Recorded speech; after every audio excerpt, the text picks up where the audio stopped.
Hi everyone, my name is Alessandra and it's a great honor for me to host European historical houses today in this virtual tour to discover Villa Molin.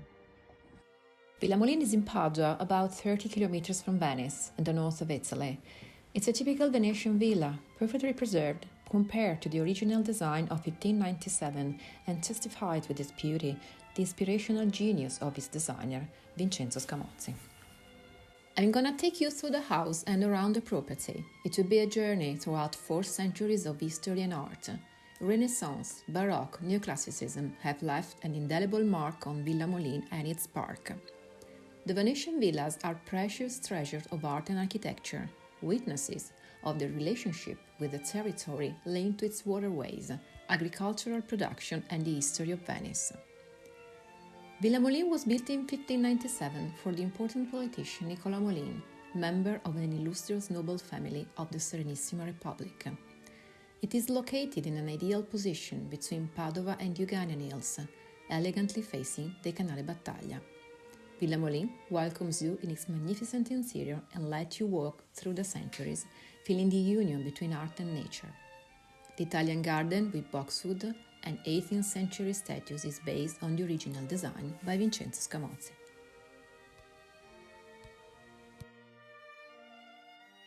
The interior of the villa is truly magnificent and it's even more stunning than the exterior. Above the entrance door, we can see the coat of arms of the Molin family. It's a mill. The Italian for mill is mulino, so the Molin family invites you to enter into the villa and they welcome you. Niccolo Molin was the Venetian ambassador to Florence and to James I of England at the beginning of the 17th century. He was also Savio di Terraferma and he married the daughter of the Doge Marina Grimani. So he had a very high social position. And when he wished to erect a villa which would be suited the family's social standing, it was natural for him to turn to Scamozzi, the first among Venetian architects at that time. This is our museum room. And here we have a copy of a portrait of Vincenzo Scamozzi by Paolo Veronese. Scamozzi was an architect but also a writer on architecture. He was a very cultivated man. He was from a rich family and he had the occasion to travel widely through Europe and to go to Rome and to study directly the ancient architecture. Vincenzo Scamozzi is the author of Procuratie Nuove in Piazza San Marco, of La Rocca Pisana in Lonigo, of Teatro di Sabioneta in Mantova.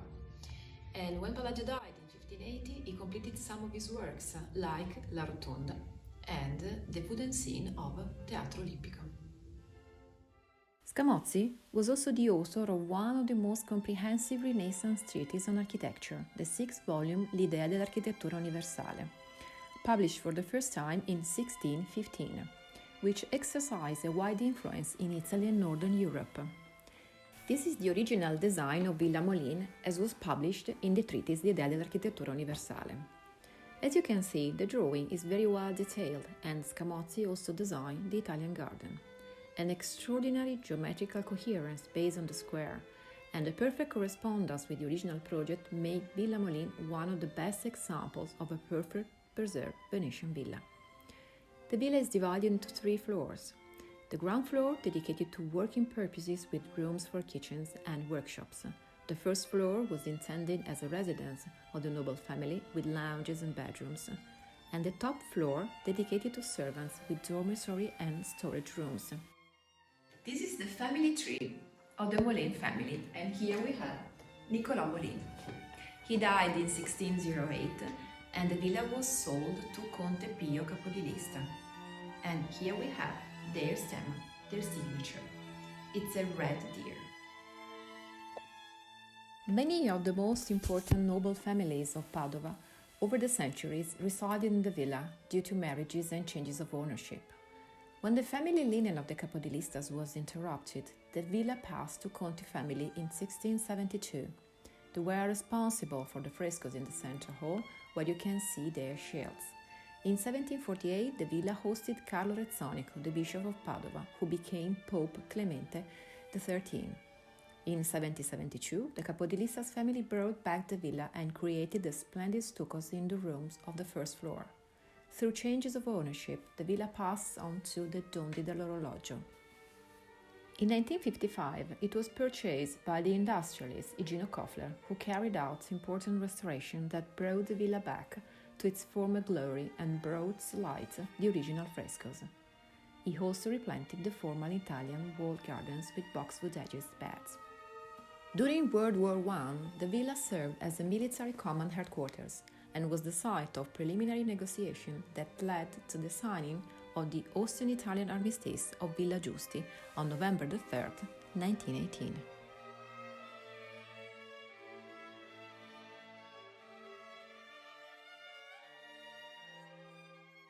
Welcome to the Baroque. This impressive hall was painted at the end of the 17th century for the Conti family who lived here. Like all the other families that lived in Villa Molin, they left their mark in the decoration, but not in the architectural structure, which remained the original one of Scamozzi. This extraordinary height and ceiling of 12 meters was intended as the living room, and it is almost a covered courtyard.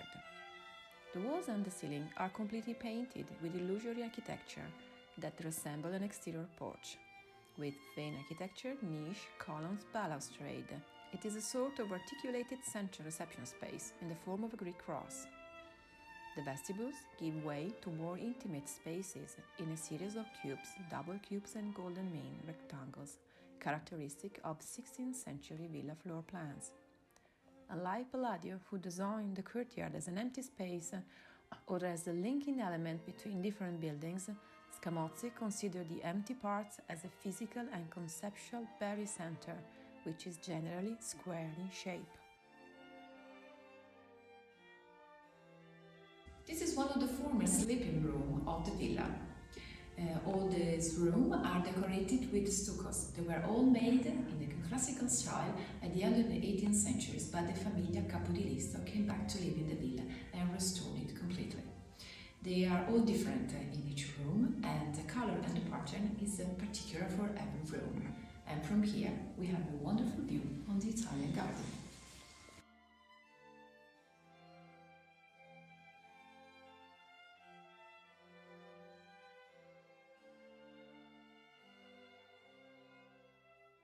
Are you ready to discover a small secret? From the sleeping room of Villa Molin, we can reach through a trick the hidden stairways, which are just behind.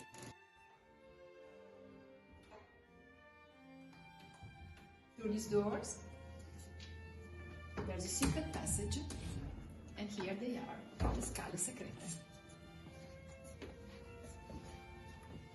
We can reach the upper floor for the servants, or the living room.